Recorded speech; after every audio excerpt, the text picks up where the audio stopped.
Number 3, you will never be faster than a 14-year-old kid on a 125 two-stroke. So this actually happened relatively recently. I had switched from the C class to B class. It's not that here, but it's like novice to intermediate. I'll just say B class because that's what people get.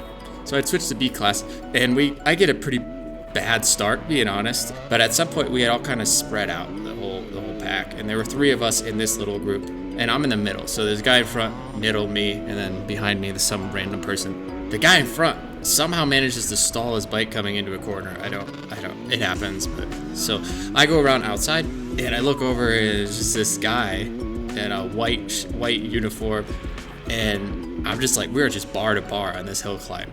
Bar to bar on a hill climb is sketchy because you really need to be able to kind of not hit the rock or not hit the root, but it was wild and a pretty epic moment. Anyways, this guy eventually gets by me, and I never see him again for the whole day.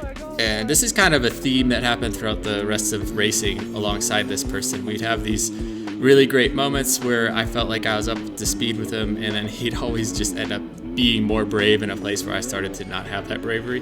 Well, it turns out after the race, I find out that this is a kid on a 125, and I'm on a 300. So there's something to a kid on a 125. They have this full commitment attack all the time. It's the 125 requires you to always be on it, because if you drop below the power band, there's it's a gutless engine, but it's so fun to ride on the pipe.